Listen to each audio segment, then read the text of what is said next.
Mark and Tim. Still talking about starting a podcast.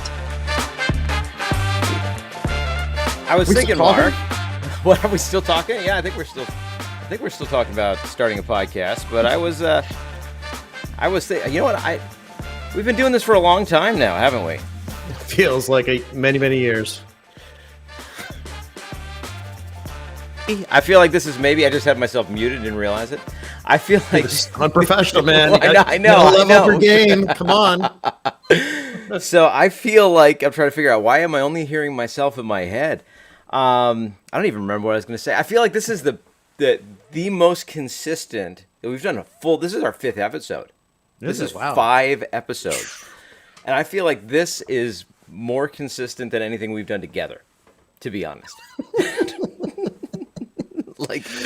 like on schedule every week, week by week. Yeah, like we've schedule. You're right. Yeah, 5 things in a row we've done, and I feel like that's more probably consistent. And I bet people are wondering, how do you come up with the content? And do you ever wonder if you'll run out of content? And the answer is, we don't know. No, we won't run out of content because we have no idea what we're talking about. I feel like we have less of an idea of what we're talking about this show than we ever have in the past. Probably so. We basically never had any idea. That's true. Well, we usually pick up themes that we talked about, things that we didn't get to cover, right? Like we didn't talk about the meta. We could talk about the meta. What are we talking about? The meta is that? Is this a Facebook reference? Oh, remember the meta? We mentioned that. Remember, I think your show title for last week was the Meta Personal. We did get personal on that one. Totally got personal. Yeah, go back and watch episode 2 or 4, whatever it was. Can't take it back. It's on the internet now. It's permanent. Yeah, which is a thing that I think some people need to realize at some point in time, that if you put it on the internet, it's going to be there forever. It would definitely provoke some better choices or worse choices. I don't know, depending upon your perspective on that. Really? Okay. So Meta, though, what you were the one that was talking about Meta. So do you mean Facebook's new name? It was interesting because, like, I guess it was beginning of last week. It was last week, right? Beginning of last week when that happened, when they released the news or their announcement, or maybe it was from the previous week. I don't know. But it was like it's all popped up on the feeds, and I was like, oh, really? Like first of all, it's kind of predictable because like Facebook's been getting a lot of flack lately from the government, and you know they're cracking down on them, and I like how I know they've probably been working on this name change or this company reorganization and a rebranding of sorts, sort of like their alphabet, right? Right.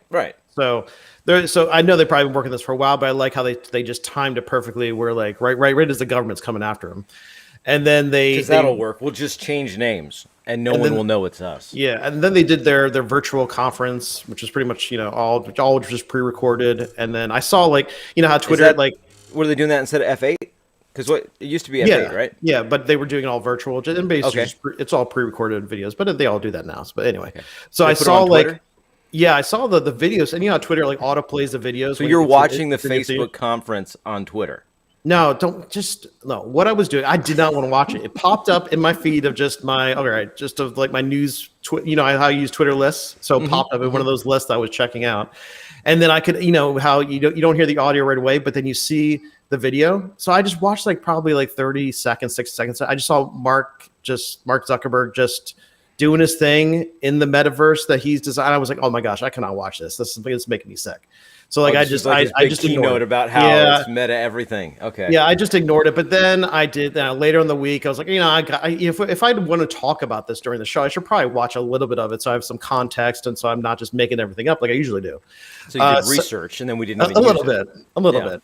And then so they did this nice. It was very slick, very slick. I put him and his friends or colleagues in this virtual world. They had their avatars. They're playing poker. They're flying around space. They're doing all kinds of cool things. He goes into his virtual room that either he built or somebody built for him, and then whatever. They did this nice promotion. And then you think about it when you're watching this, they don't have anything like this. Like it's all just it feels like it's all fluff. It's all imaginary. Who knows? And even in 5 or 10 years, it can actually. But now, if this was Google, I would kind of think Google has some AI machine learning virtual world that they're developing. They haven't told anybody about yet.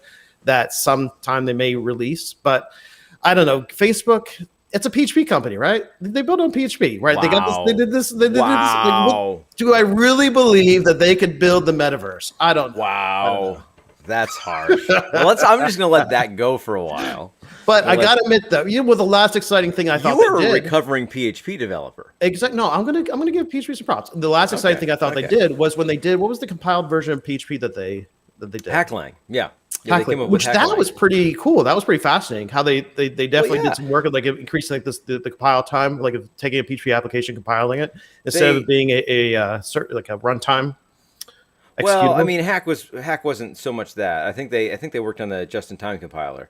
I'm trying to remember if they were pre-compiling in Hack. That sounds familiar. They were doing some pre-compiling, but I don't recall all that. But the big thing was just all the language changes they added to Hack, which then the PHP source brought back in. And that's what made a lot of the jump to PHP 7 was a lot of the work that Facebook did in Hack. Because they saw it and people loved it, and then mainstream PHP just used a lot of that work to say, all right, I guess this is the direction we should head. But yeah, it was spearheaded by Facebook. Yeah. So. But are you saying that you thought that presentation was pretty much like PowerPointWare? PowerPointWare. Do you remember that from you? I don't know if you weren't there at that Philadelphia startup weekend. I don't think, but where the team that won, some of them. It made it look like they had this. I don't even remember what their thing was, what their application business, whatever it was. I think it was supposed to be a browser, like a better browser. And they did this whole on-screen thing that really looked like a demo, but it was nothing more than PowerPoint, and they were just clicking from slide to slide, making it look like they had built something. A lot of those startup weekends, hackathons, there's always a good number of groups that try to do that. They're just like, okay, let's just sell this dream, the idea that we came up with this weekend, and put a lot of research behind it, put some nice pretty graphics, and then try to make a nice presentation. But really, nothing works. Nothing's functional. Yep. It's completely PowerPointWare. That kind of came up today. I won't name the school, but in one of the I had a faculty meeting, department meeting this morning, and it came up about talking about there's this advertising competition that we submit student work to every year, and this one school has been winning. This one 4-year school has been winning a majority of the awards, and based on, let's say, their mobile application designs, but are they submitting mobile applications that actually work, that are actually functional? No, they're just mock-ups. They're just prototypes. Oh, so they're winning a design competition based off of mock-ups.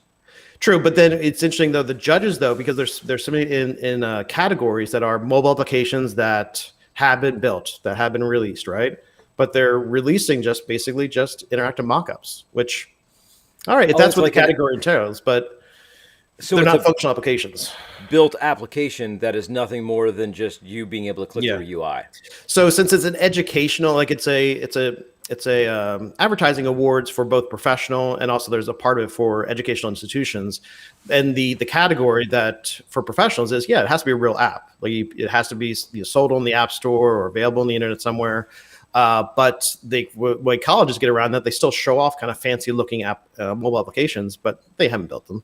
They just mock them up. So right. That was kind of a discussion back and forth of like, if our school wants to start getting some more awards, that approach you should take is, as we talked about in previous shows, like I like to make my courses practical and make them real, so they could learn some skills to actually build real applications. But I don't know. Saying the mobile application has to do something in the real world? Is that what you're asserting there, Mark? Well, they don't build themselves.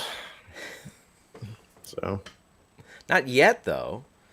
Well, maybe eventually we talk. Yeah, like the AI. Eventually, the AI is going to take over, and then they're going to build all the applications that we're going to read. Oh, actually, have you done anything with the Copilot yet? With the no, GitHub I mean it's Copilot? a technical preview. It's closed, so I'm not in it, and I don't know even if I was, whether or not what I would use it on. I probably wouldn't use it on any client work because of what access it gets. Have you looked into? I just heard just some. Truth is, it's probably not more access than they already give it, but okay. Maybe you could correct me of what I know about it. Just. I know next to nothing. So let's both speculate. Let's both. All right, great. Because that's the best thing to do with technology is just guess. and we'll make find the truth claims. together, right? Just by making Or stuff we up. won't, but we'll definitely mislead people. And Okay, I think thought it was like a sort of like an artificial intelligence built into whatever IDE or whatever IDE kind of hooks into their system. So if you're using Visual Studio or like JetBrains products, like we talked about, like Android Studio, they would hook into GitHub's Copilot API or their feature set. Right. And then as you're, because those IDs automatically analyze your code as you're typing it and then do their own IntelliSense to try to help you out by finding, methods of the classes that you're trying to implement or, function calls or helping you establish what are the parameters that you need to be setting to the function, whatever, just to kind of give you little code hints here and there to as you're working. But then the Copilot would actually do machine learning on code bases that are open source. Yeah, and my then use that knowledge. It's been trained on specific open source code. And then use that knowledge then to kind of, while evaluating your code in your project, you say, because, a lot of code, functions that people write, another person's wrote a very similar function, right? So that idea of saying, okay, if that function's already been written somewhere, well, why doesn't GitHub kind of give some hints along to help you write that code to implement that function you're trying to work on? I think that's the feel that people get from it. I don't think that's what it does. Like, Okay. I don't think that it's actually going to say, oh, we've seen this kind of like a snippet concept, very much Stack Overflow, copy paste. Oh, people have done this before. Here's the code. It just, copy it in and change it to fit your particular use case. I don't think it does that as much as the AI has been trained on code bases to identify similar patterns and things like that, and be able to do pattern identification. And then it applies that AI to your specific code base. And I believe, based on what the Copilot agreement says it's going to get of what data it says it's going to collect that you're working on, I believe it looks at all the code in the file that you're using and potentially other files in your project. And then you start typing out a comment that describes what you want to happen someplace. And it, based on what it sees in the rest of your code base, it tries to create that. So I believe it's not so much pulling like common fragments from other open source projects. It's using that to understand languages. Then it's looking at yours, trying to decipher what your code does in a generic way in different parts of your file and in your application. And then when you start writing a comment that says, do this thing, it tries to figure out, well, I kind of understand what that concept is in the code, and it's very similar to this block over here, but you've changed a little bit of what that does, so I'm going to modify that block and just put it here, and now you can start so you're saying it and changing it. Based off of pseudocode? Like if you just kind of type... I believe you start typing a comment that describes what the block of code should be, and then it tries to figure it out. That's my understanding. I've not played with it. I've not really watched any videos on it. But that's kind of my understanding. I thought you used to have some friends at GitHub that kind of hook us up. I know in the past we got some like stickers and T-shirts and stuff like that. Don't we have people like that anymore? To get some access. I don't believe I know anybody who works there, and I feel like there's a difference between stickers and access to Copilot, but that's just me. I mean, I know people who also work at Microsoft, but I still buy stuff from Microsoft, and it's not given to me. So there's that. But I think what it is people see this and it looks like it's new and it's going to change the entire paradigm of programming. I don't think so. I think when IntelliSense and autocomplete came along, there were developers that are like, oh no, that's the machine is doing too much, and then realized, no, it's just kind of doing the thing that's pretty much obvious and helping me write it faster. It's such a great learning tool too. Like even it pops up. Like I don't remember all the arguments and the functions. Let me hit the button and then you tell me what the options are, and then I'm going to find the thing. It gives you those hints. It at least in PHP Storm, it'll tell you the argument names. So you don't have to remember order and things like that. It's just helping you write code. And I think this is going to be another thing that one day it's going to become ingrained in what we do. And we're going to say, oh yeah, it just does this common kind of tedious stuff, and then I go and do the actual stuff. So it's just making part of the tedious part of the job a little bit, hopefully, less tedious. Yeah, because the libraries and framers are so deep now. and to learn it, even just by reading API documentation and trying to parse that and trying to figure out exactly what you needed to kind of drill down into, it could take a good amount of time. And if really good IntelliSense or autocomplete, if it's developed well and it's fast, that's the time I start to get a little bit distracted by it. If it starts to be slow down the overall experience, I've talked about that before. That's why I end up going back to Vim, the very, very minimal, just because I don't really have anything that slows the IDE down.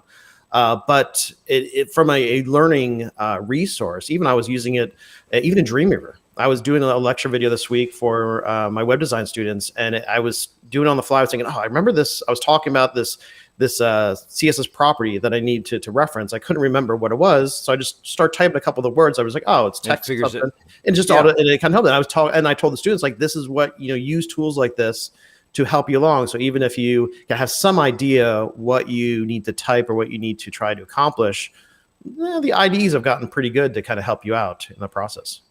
Because really, like, from a developer standpoint, we're looking stuff up all the time. Yeah. There's very little chance that we're remembering every argument, and especially, like you say, when we start using frameworks and build on libraries, and we talked about this a couple episodes, the higher level languages that are built in, PHP is an interpreted language that runs on a compiled language that then runs on an operating system that runs on actual instruction sets for a microprocessor. We keep on making it easier to do things. And then my daughter programming in Microsoft's Arcade, which is a visual programming language, or you can use Python or JavaScript, but it's about a bunch of libraries that make it really easy to make simple games by attaching motion to sprites and just saying, take this sprite and now that's going to be controlled with the controls. Think of all the code there that you would normally, the boilerplate code you'd have to write to say, do a loop that listens for input, push to the right, and then that's going to move this. They're just saying, okay, no, we can just make that easy because it's all common. So as we keep on building on top of these frameworks and on top of these libraries, it becomes less of, do I understand how the bits are shifted through the register to the microcontroller, right? And a whole lot more as to, what is the vocabulary, what is what's the API like, what are the methods that I have to use to accomplish this much higher concept. But it's always it's getting harder in some ways to keep track of it all, because we've made things easy, but we've made things easy by consuming a much larger group of frameworks and libraries and higher order computer programming and languages. So it just, having those tools then to help guide you through the different vocabulary and help do that boilerplate kind of tedious work for you is just another tool that aligns well with what we've been doing forever, making tools to make it easier to make other things. Yeah, one thing I find really excited that what GitHub's doing too is, have you used the code spaces? Have you taken a look at that? So would you, I'm sure you've probably seen this in other platforms, like an online code editor. Have you used any? Could you ever foresee yourself editing code only through a browser? I've used some of those for teaching mostly. Like if I'm trying to show someone programming, especially when there's a couple out there that will let you edit the code and then evaluate it right in the browser, so you can see the output. Lots of those around CSS and JavaScript for sure. Yeah, last year I tried out Replit with my courses, and that was really cool, because I had a Python course, I had a just my intro to website design course. I just because I thought it was actually a really kind of interesting experience. Just you see how students can see it running on a server that's connected to the IDE, so that when they save it, it compiles, it's running on an instance of like a test server. And then they can kind of see the full coding experience. I got away from a little bit for my web design students, just because I think going back to Dreamweaver with the visual editor is a little bit more accessible for them for that. But just from writing code, it was actually a pretty good experience. And I think it was still a little bit early on for, I don't know, I haven't used it in the past few months. But Code Spaces with GitHub was a similar product, because they're using VS Code. VS Code, yeah, because you can launch a VS Code editor in any repo now. Yeah, so and before I could launch the editor, but it wasn't like Replit where I could basically make an instance of a server that I could compile and run some code on. Now I just took a look at it, and it looks like they've got the full system running now. So I might want to check it out, because it's because I really did like the experience. As long as it's was fast, it didn't lag. I didn't mind the experience of just using a browser to edit code, especially if I'm making a web application. It kind of feels like a nice fit of building the application using the platform, like the web browser that it's intended to run in. How's it running it though? Is it like using some of the same concepts that they have behind GitHub Actions? Or you like launching a Docker container? How? I haven't used, like from what I know about from REPL, you're running like a small virtual. Well, no, that's instance. a REPL, but how's from what I see just from the page, like I said, I haven't taken a look because I was curious about just talking to you, and I was like, I wonder what they're doing with that, because I wanted to see if you've ever used it before. And it looks like they have, like, you could basically, once you spin up your space, you could say, okay, I want to turn the space into a server instance to run the code, and then it'll just compile and run it and give you like a URL for it. So if it's a web app, you just call from there. Nice. So I'll have to take a look at that. That's great, because especially for teaching, because that replicates online in a place where you don't have potentially the frustration of figuring out how to get it to work on your computer. The kind of setup that is great for local development. Like for local development, I run everything locally, right? It's all in Docker containers. I have the entire site sitting on my computer running, tests run in that same environment, and I type code, hit a button, see if it works, run the tests, do all that. But for a developer who's just starting, that's not necessarily something easy to set up or understand how to set up. Mm-hmm. So if you can give them that environment where you just run it and it works, that's nice, because that's what gets people into programming, right? So thinking about configuration and setup, are you? Oh, we're going to bring this up. Are you? I'm not a fan of the config files. So there was a tweet, or no, not a tweet, a headline that I don't know what app on my phone was like, you'd be interested in this article. And the headline was, and I don't know if we should, because this is primarily a podcast, so I'm not sure if I should throw things up on the screen, but we might try it. The headline was how a single JSON file could become your entire code base. And my response was just simply, it's a no from me. So that's not going to work. And the timing of this, when I know you kind of dipped into the Gatsby app that we have for our website that automatically builds the podcast feed, and that's basically done with a configuration file. And I know you were editing or trying to edit that, and I was wondering if that was kind of framing your mindset when you read the article and saying that. That was before. I think the one came before the other, but yeah. So we're on, like I said last week, wherever your favorite podcasts are sold, you should be able to find us, because we are on the podcast index and in Apple iTunes, whatever they call their podcast. Whatever. We just do it because the majority of people just the iTunes feed thing. But if you want freedom, Tim, if people want freedom. Yeah, they should go. They should download a podcast app that supports the new podcast 2.0, which I don't know if they really advertise that when you go and download a new. I know when you go to download the apps. There are some that have it. Yeah, they do. Because like I said, I was trying a couple, like, I don't know which, I was trying a Podverse, their native application. I know they have a good web app, a good web Podverse podcast. Yeah, I forget what I'm using. Pod something. Yeah, no, Podverse. That is what I'm using. Podverse. And it actually works pretty well. And I like I'm on Android, and I like the interface. Is a really slick interface. I like how the feature set, how it implements like the chapters, and they have that's like a clips feature, which is like part of the new 2.0 spec. I like the clips because I'm able to make clips of other podcasts. Mm-hmm, mm-hmm. So that's really cool that I, as a user, can just go and like submit a clip. So I like the clips. And I like the chapters, and I know the podcast too has RSS tags for chapters and everything. So I was trying to go in, because we have chapters on our YouTube videos, like a ridiculous amount of chapters, so you can pop around and just find what ridiculous. Too many chapters. I don't know why anybody would even want to read our long chapter list. I don't know, but it's like every 2 minutes there's a new chapter.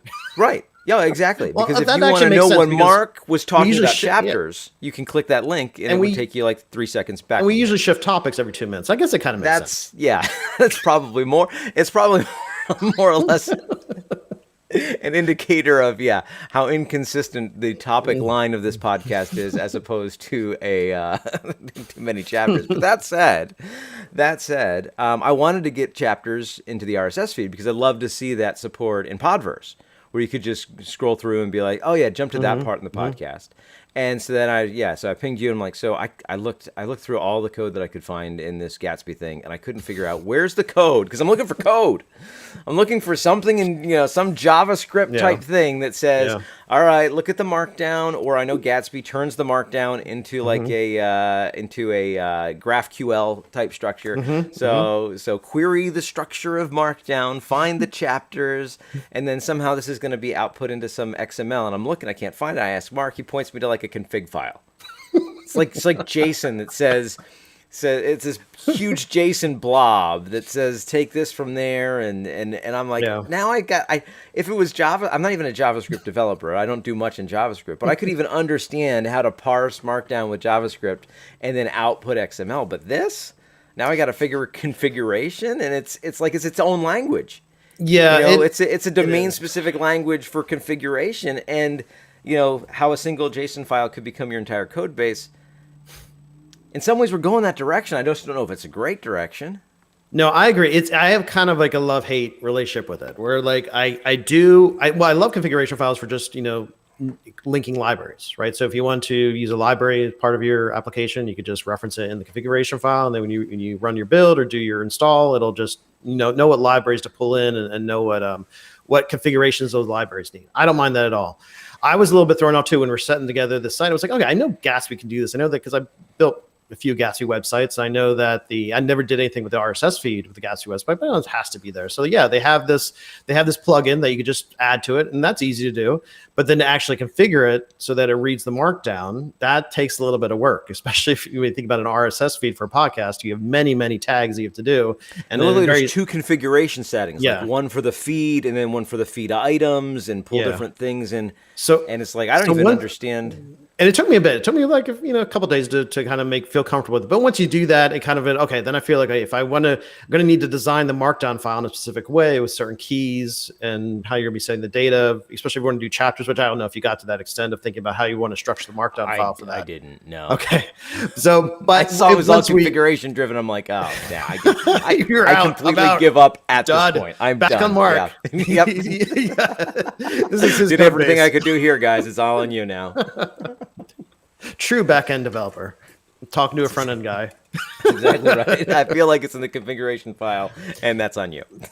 But I agree. It is, like you said, it's a good analogy saying it's a domain-specific language that you have to learn. You kind of have to just accept its system, right? You just kind of say, okay, this is the way it's built. Unless you want to go in, fork one of the libraries, change it yourself and make it work another way, which I don't really have the time or desire to do right now. So I'm like, okay, once you learn it, I felt once I figured it out, I was fine with it. Or like, that's just the system that it works with. I could do that, just have to structure some markdown file because it is automatic. Once, I can then deal with the Gatsby, the other part of the application is more the front end, but the user's going to see, they're going to interact with, like the user's not going to interact with the RSS. That's meant for the RSS applications or for the index to be able to know when the show is updated. But just so I kind of don't mind it to be automated. Actually, I like it to be automated, but just, understanding that it's all based in that configuration file and knowing what you have to, how you have to set that up in a very specific way. And if you don't do it away, it won't build. But I don't know, you usually figure it out. But you run configuration files for your Dockers and all your other systems you're set up. So that's. I just want to bring in some comments we're getting from live viewers here. Oh, wait, if I was really slick, I would be able to overlay them. How many comments do we have from live views? Do we have 200 people listening right now? We have one. Okay. One comment. Thousands are listening because we know not many people comment. That's right. But I'm sure thousands. We believe it happens. But Manchuck on Twitter says, programming in JSON is great. Job security. Devs are terrible spellers, and this will introduce so many bugs into the code. And I mean, that's kind of where, when it comes down to this configuration, Mark, you're asking, like, don't we do configuration for Docker? Sure we do. Yeah. That's, though, I think one of the big issues. And I saw a recent kind of tweet conversation around this, specific to a framework, Laminas, which used to be Zen framework, that I use a lot. And a lot of the components for that can be configuration driven, even in how you build the components. So if you're going to create a form, you could create this ginormous array that's like, this form element is called name. It's validated by, it can't be any bigger than 30 characters, and it's an email address, so we're going to bring this, and it's this huge array structure. The issue with that, and I said the issue with code by JSON, right? Not Jason, because Jason may be a wonderful developer. I just want to say that. That sounds like a great personal consulting service. Code by Jason. Especially if you spell JSON. You remember, well, once upon a time, I forget, it was, I think it was, you remember Jason from LV Tech, right? Yeah. He's a big PHP developer. Jason Lotito, yeah, right? I think at one point they had a patch for PHP that changed JSON, all the JSON functions to JSON instead of JSON. Really? That's great. Wouldn't that be wonderful? But anyway, the issue with that, like code by configuration, is it's really hard to spot the bugs because it just like it either works or doesn't work, and there's no step debugging. There's no figuring out what was wrong with my configuration. The troubleshooting becomes a nightmare. And it's just like, it just either failed, maybe everything failed because you screwed up the configuration completely and it was unprocessable, or you typoed something because we lose as soon, and this shows how dependent we are on these things, right? If it's an interface with methods, you're calling the right method because you didn't type the method. Probably your IDE auto-suggested it, or you started typing it and completed it for you, right? And you're pretty sure it's the right method because you have tooling around it that understands the declared interfaces, even in dynamic languages like PHP, understands these are methods that exist on this object. You can call it. Here are variables. We can do static analysis of it. Your code's in your configuration file. All those tools are gone. You don't have those tools to figure it out, and that's why. You mean like part of the development process, but you still have the build, right? The build will let you know if the configuration is wrong. Right, but that's a Boolean, right? Like that's hey, it worked, it didn't work. Or you're talking about why you're developing the process, right? And you're trying to figure out like, well, how am I going to pull chapters into this? And I'm going to try one thing. Oh, it didn't work. Did it not work because I did it wrong? Did it not work because I used the wrong configuration key? Because there's nothing to help me understand that this is a valid configuration key and this isn't. Whereas the tooling that IDEs give us says, oh, this is a valid method. This is not a valid method. You typed a method that doesn't exist.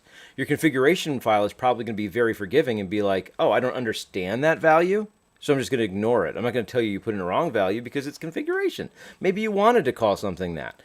So that whole emphasis on configuration, in fact, seeing that tweet and playing with some things in one of the teams that I work with, I put together a little prototype of what if we had because we have a very array-driven configuration file, right? For which makes sense for configuration. Like if you're saying, hey, what database should I connect to, or what's so when you say array, it is purely an array, or is it a JSON with an array inside? Like what is the file it depends. Like when we're talking about the example from another Twitter conversation was a Laminas configuration, and that is an array. A PHP array, which is not. I mean, PHP arrays are very loose, right? So it can be either. It feels like that would even be more error prone than work with JSON. Not really. I mean, the syntax is the same. Like you have the same. I mean, you can go from a PHP array to JSON to a PHP array. So you can convert them either way, and they'll be fine. Oh, it's still key value based. Yeah. PHP arrays are key value. Right. I mean, they can also not be. That's the wonderful thing about PHP arrays. They can also not be. But so if you're saying it's PHP array based, that's very similar to JSON. That's what I was thinking. In my mind, I was going like, "Whoa, is this like no index based?" I was like, "Whoa, that could be stupid." yeah. But we have different, we have to configure URLs for what URL should be hit in this case, or how does this route look, and how do we match it? What are the variables? All those things, and saying, well, what if we moved away from array style to a more declarative actual DSL in the code, like some configuration DSL, where every part of the application that needed configuration kind of exposed its own configuration object that let you say declaratively, set and whatever the value is, and give it the value. And then when you ask the configuration for it, you would say get and whatever the value is, and you could get the value. And so if we have to configure a database, why don't we have a database configuration object that you say, set username, set password, And obviously you wouldn't set the password to plain text. You set password to something that says, pull this from the environment, right? Instead of plain text. And be more declarative about our configuration to avoid those problems. Because I've seen those problems where, oh, we forgot a key, or for some reason we messed up the array, and nothing tells us that we messed it up because there's nothing that checks it to make sure you're calling valid methods or your keys are right or anything like that, because it's just an array. And it causes a lot of problems, a lot of headaches, and then is very hard to troubleshoot. So you popped something in there in the beginning about Laminas. I do have, you and me back in the day when we used to not be consistent about working together, we always used to kind of chat about doing some stuff with the Zen framework, because I was actually using it for a couple of projects and kind of dabbling with it and doing some stuff with it. And you had familiar with it too from a component standpoint, working with some components of it. So what happened with it? So did that kind of fell apart and then it evolved into Laminas? Yeah. So it's no longer, and you know what? I'm going to probably not remember all of the details as to the why. Well, I don't need to know everything. Just give me the juicy bits. Well, that's the where part were the fights? fights? I'm probably going to forget that. If you want to know where the fights are, just go onto Twitter and follow PHP Drama. And PHP Drama, I think, I've not seen PHP Drama for quite some time. So honestly, the PHP community, as far as I can tell, has been not so dramatic as of late. And that's not a bad thing. That's not a bad thing at all. But it was Zen Framework because it was sponsored by Zend. Yep. Zend, I want to say at the max, had 3 full-time developers maintaining the Zen framework. I don't remember all that happened. Zend has gone through a couple of acquisitions, so it's been bought by a couple of other companies. My understanding from the people that I kind of tangentially know or have heard things about it is that right now it's in good hands. That wasn't true for one of the purchases. It seemed like it wasn't a good place, at least for Zend, in terms of the PHP community and how well PHP was. It just didn't seem like a good purchase at one point. But it was been acquired by another company now. As far as I understand it, it seems like a decent fit. But through all of those acquisitions, they lost interest in, I think, maintaining the open source Zen framework. Oh, so it became more. They had the commercial. So was it more like a commercial? They had the commercial side and then the open source side. Well, Zen always has and still does have the commercial side, where there's Zen Server. There's a bunch of commercial products that Zen around sells. Around the framework, around the open source framework. Well, not even around the framework, around PHP, because the Zen engine is the core of PHP. So Zen has always been tied into PHP. They have you could get Zen Server, which is their web server, has some interesting features, is relatively expensive at a per server license. I mean, it's more for enterprises, right? For the companies who have the money and they could put that on their documents saying we paid a lot of money for this, so we're spending. Yeah, and when I say it's more expensive, I'm coming from the standpoint of open source stuff. It seems a lot more expensive. If you're coming from the standpoint of buying servers from Microsoft, it's not. It's not an expensive server. So that's Zend as a company, at least what I see from the outside in. They do a lot of consulting. They did a lot of consulting. I don't know if they still do consulting, but you used to be able to hire Zend consultants to come in and help your company use PHP in a more efficient way. So since Zen framework was always open source, the framework was right. They lost interest in maintaining that. Did it just evolve into Laminas, or did it fork into it? Well, they sold it. I don't know if sold might be too strong of a word. It moved from Zend to I believe it's the Linux Foundation, and as part of that move, it changed names from Zend to Laminas. Okay, so that's basically it. But Laminas is the next. I don't know if anybody would call it Zen Framework 3. I don't quite remember if there was going to be a 3, but it's just the current state of what used to be the Zen Framework. So. Now we know, and there's another chapter that we can add to this podcast. Because you are not only the API guy, you are the PHP guy. Because that's pretty much like that's pretty much what you've been using. In your world, so unlike me, where I get bored with stuff, and then I have to make my life miserable by trying to learn something new just to keep my interest. Right, I never learn things new. That's the thing. No, but you stay with the same. But you okay? Well, we'll put it this way. Okay, well, hey, for you're an expert at PHP, right? Even though I haven't used it in a while, I could definitely read it and understand it and be able to do so. I don't know if I'd want to build a new application with it. I actually wonder if you saw some PHP 8 code, what you would think. Last time version, it was, well, I guess, I don't know. Last you were programming in it, if I'm going last time, between 5 and 7. Yeah, I think 5.4 was about where you were when you stopped actively programming in PHP. I think it was like 6. Then I heard, was following a little bit of the transit. We don't talk about 6. Did it go just skipped over 6? I don't know. No, like I remember for sure it did. Yeah. Yeah, there was no 6. There's no PHP 6. Now you can on Amazon you can find PHP 6 books, which is great because it tells you they published the book before they canned the version. So there are PHP 6 books on Amazon, I believe. But no, there was never PHP 6. So here, the 5.4 to 7. This brings me to interesting, guys. If you didn't, if your hands were tied, or somebody said, "No, Tim, no more PHP for you," yeah, what would you use? If I couldn't use PHP, yes. If somebody said, "No, you can't use PHP anymore," just like I'd forced you to use something else. Really, you would just stop developing? Yeah, just become a farmer. Really? Wow. So Which is something we should probably explore in a future podcast episode is the amount of developers that have non-technical hobbies. And that's correct. Yeah. Does that tell us something about our craft?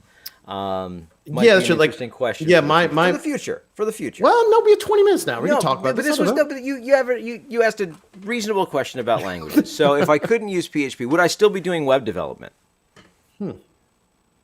Which is a weird thing to tell a web developer, I want you to develop web applications, but you can't use PHP. It's a very extreme question, but basically, I like 75% or more of the 78% of the internet is running on PHP. So I live my life in extremes. So I think about these extreme questions. So if somebody forced you to not use PHP, and you for web development, for any. No, you cannot use PHP. You cannot even. You don't like if they wipe PHP from your mind. No. I don't mean that way. I mean, am I still doing web development? So am I picking a different language for web development? Because my go-to, I think, or it could be a different type of development. Would you switch gears? Be ASP. I think it's going to be classic ASP because I'd feel right at home there. The VB script. That's what I learned. That's what one of my first web scripting languages was VB script. VB script back in the day. I remember having to migrate applications from that to PHP. That's a really good question that I obviously am trying to avoid trying to come up with an answer for. It's like, no, I caught you off guard. That was something you definitely didn't expect. But just as hearing you talk, and thinking about your experience, because like you say, you are different from I am, where like I like to shift gears every year, every couple of years, and try to do something new. But you're a professional because of you stayed working with that. I became an educator because my mind just goes different places. But you've always stayed with PHP, which is great because you have built up this huge knowledge base and you can just jump into a project. And that's what made you a successful consultant working on PHP applications, because you could process code bases and be able to improve them, right? So if you couldn't do that with PHP, section right there, we need to clip, and I need to put it on my resume. To make it feel good to get you to answer this question. So. Well, it's a good question. I don't have a great answer because, as I look at the landscape, one natural answer seems to be Node, right? Because of the relationship between front end and back end. Okay, I'm probably going to have to deal with JavaScript anyway, so why not also do that on the back end? I understand the reasoning there, although I'm not sure. I think Node's the best thing to be rendering web pages with on the back end, but I understand. I understand the benefit, because then any templating language that we're using, we can almost say we can render the page on the back end and then push it to the front end, and then client side JavaScript takes over, and it seems very seamless. Like if you're using React, I think they have good bindings for that, where what happens in the front is also the same way that you're rendering it in that initial page. So Node would be a great choice, probably. That said, if I wanted to feel more at home, I feel like I might go to something that's more like Python, because it's an interpreted language, and it feels more like a sibling, although I know there's radical differences in terms of Well, just cares much more about white space than PHP well, does. throwing out the syntax, I think I would agree with you. Yeah, but I think that's why I kind of when I moved over to I'd did some also work in feel Python, my experience with PHP helped me. It was an easier transition going into that. I would agree, I feel like they're I want to say, I don't want to say sibling, but they're like in the same feel, right? But I feel like I might also be drawn to Java, even though that's now something completely different, because we've gone from an interpreted language to a compiled language on the JVM. But the way I develop in PHP, and yes, this is to all the people that keep arguing why is PHP becoming more like Java, but types are a thing, and they're good, and they are very good. TypeScript, I love TypeScript now. Even though it came TypeScript, even though getting into that and getting used to writing bad code, but it forces you to write better code. Because JavaScript, I love it, but yeah, it can make you lazy. And I like the TypeScript as I've been using that more and more in my React applications. And actually, I wouldn't go back. One of my arguments for like, hey, we need to push further to get up to PHP 8 on some things is that the amount of code we don't have to write. Because every time we can declare a type, we don't have to test to see if the variable is the type. Right? And PHP 8 brings in support for union types, which is even better because then we can say, oh, there's a set of types. Well, we can be sure it's one of the types that I want, and we don't have to have tests where it's like, if it's this type, oh, if it's neither, and somehow we got here. We'll never get there because we know the union type said it's going to be one of the two. So PHP 8 brings in better typing, which just means there's less code I have to write. And less code I have to write is better for everybody because there's less code I have to maintain, and it takes that cognitive load of code that is just dealing with checking types. So I might be drawn to Java, but honestly, one of the things too that I think I'm like most PHP developers, we all just aspire to want to learn Go for some reason. I don't know. Go just seems like such a friendly language with the weird gopher icon thing, avatar person. And well, the thing that to me is interesting about Go is it's compiled. It compiles well to pretty much any platform, but it has so it feels like one of those lower level languages, right? And it feels more like C++, something like that, because it compiles right down. Yet it has first class library, and maybe C++ does now too. I've never programmed in C, so please don't get everybody is going to get mad at me now or something. I don't know. If people watch this, they get mad at me. But it has like libraries and bindings for handling web requests just natively right there. Okay, it's like it's built to do that. So it's a compiled down language that runs on any of the major operating systems, but it has first class support of web requests and the things that we would be doing to build a web application. So I'm very interested in that, especially since I think there's some, and this is true with Python too, ways to write embedded code in Go and run it on microcontrollers. Again, well, I'm really impressed with your answer, Tim, because I was expecting just one, maybe two. You just ran off like 5 or 6 and gave a nice kind of survey type answer of like, yeah, this is why I might think about using that. So you would still do development. You wouldn't become a farmer. You would still press on. I might become a farmer. A farmer. Well, that's how you're going to retire, right? I know you're not as old as me. You're thinking about retirement. Most people, they're like, you know what I want to do? I want to retire. I want to do one of the hardest physical jobs there is. I want to farm. But we're getting more feedback. We're getting more feedback for our many listeners. Manchuck again. And I think he. Do you know this Manchuck? Yeah, no, I know. Chuck, he's the PHP developer, been frequent speaker at PHP conferences. Okay. Boy, I'm trying to remember. I don't think he was part of the cabal. No, he's totally part of the cabal that wanted to kill me at one point. I don't think they want to kill me anymore, but that's a story for another time. Sure, another time we can explore that at some point. All right. But I think he thinks you're John Cogden because he keeps on tweeting at me and at you. But you're not John Cogden. You're Mark Oberlein. I like John. I've seen him on Twitter. John does a completely different podcast. He seems like a nice guy. Yeah. John does. Yeah. Well, it's at least when I see him on Twitter, and then in his PHP Ugly show, right? He's the one that does that, right? Yeah. He does do that. I would say he's the least ugly. I mean, out of all the uglies, all right, I'm going to say, and I don't know if that's good or bad, because if it's PHP Ugly, I feel like I'm actually not complimenting him, because he's the one who fits the least there. I don't know. I've really put my foot in my mouth here, and we're probably going to hear it. I'm going to stop talking myself. We're gonna hear it from those ugly people. But no, Manchuck said if he forced to never use PHP again, he's answering your question. Look at this. Look at this user participation. Hey, there you go. If forced to never use PHP ever again, and that's a weird way to phrase it too. If forced to never use PHP ever again. I don't know what that means. If you're never going to use it ever again. You can't use it again. It's just what it implies. Like, you don't have the option to use it. It's not there. It doesn't exist. It's blown off the planet.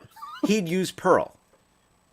Oh, interesting. And I think that qualifies as the worst answer.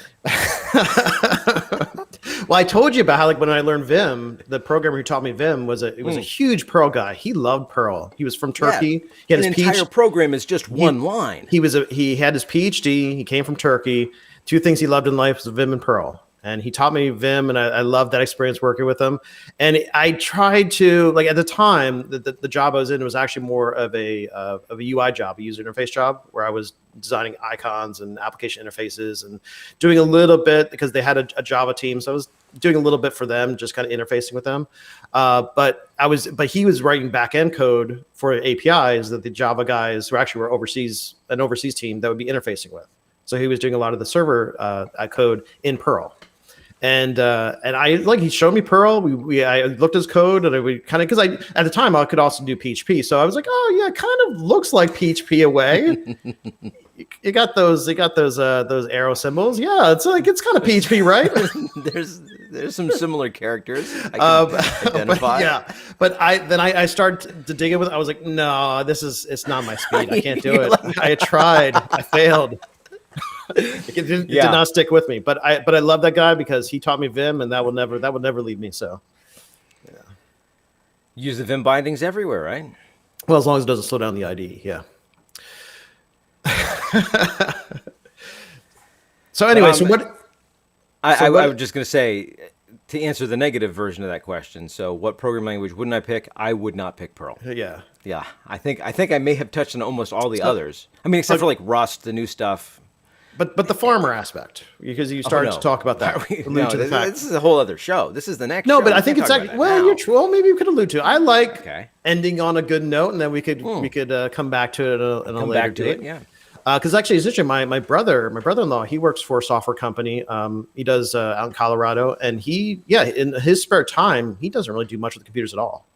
Like he does, he's actually like a consultant / kind of demo guy. He'll go off and he'll work with a business guy. They'll do, they'll produce demos for companies to help sell the software and stuff like that. So he does a lot of development, but it's more like kind of. I used to do something like that. Yeah, true. Yeah. So you'd see that.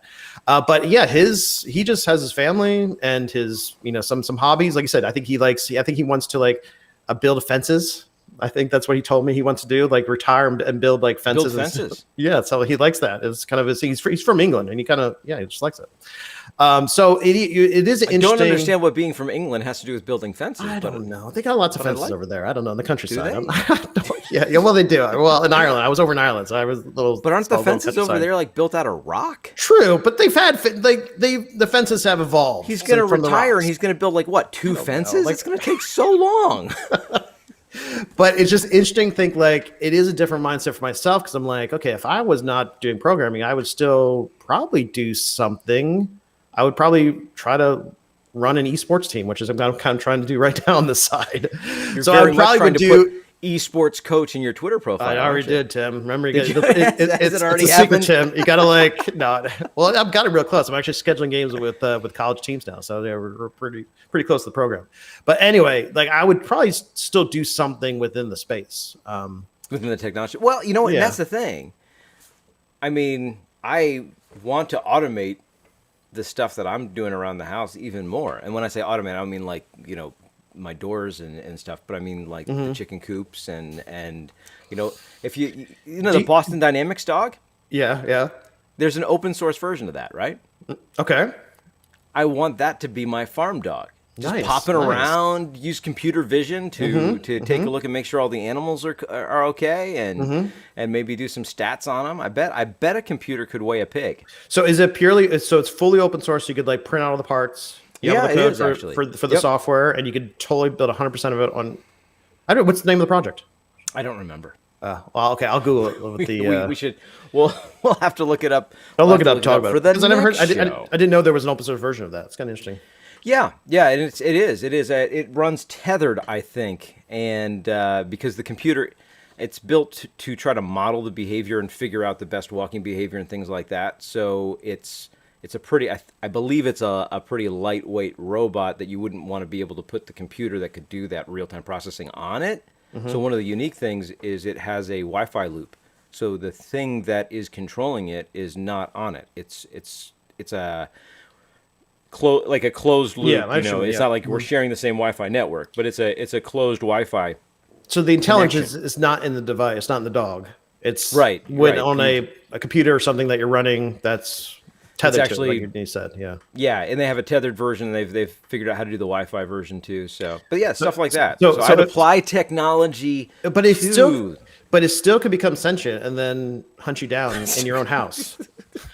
Yeah. But at least you know where the cord is. You cut the cord and block the Wi-Fi That's just something signal. that occasionally happens with computers. They become self-aware and start trying to kill you. That's you just still could become sentient. Yeah, like your phone, Mark. Your phone could become sentient and try to kill you.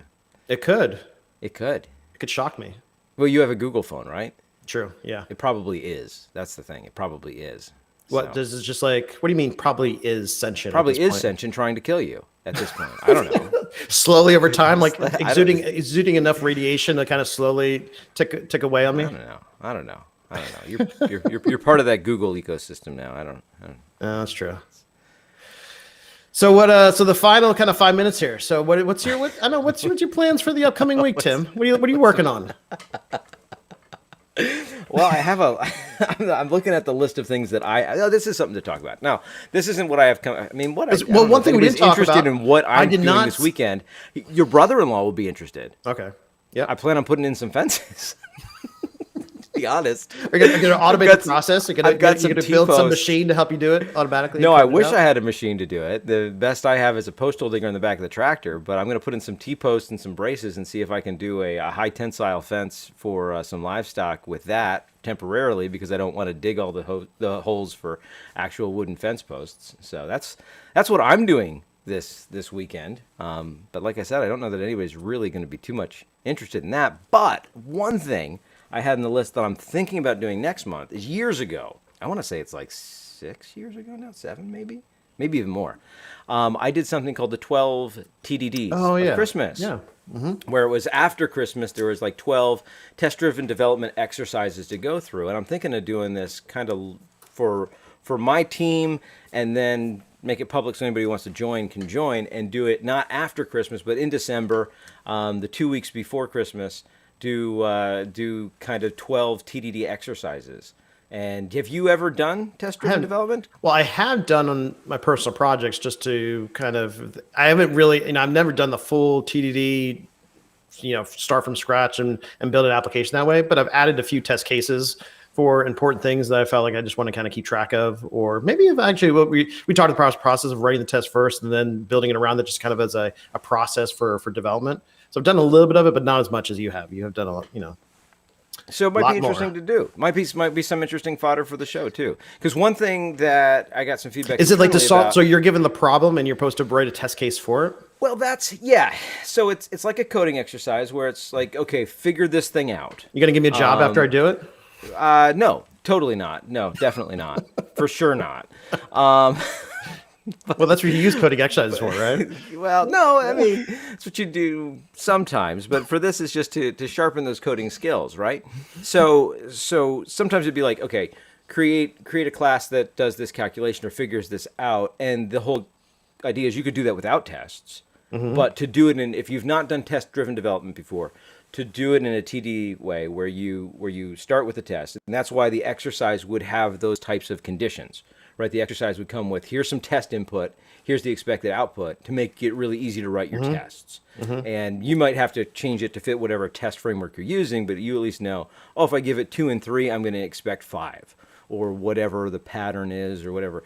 And so in some cases, exercises like that, but internally we had some feedback that it would be better to focus on refactoring. So test cases that say, here's code that's not tested.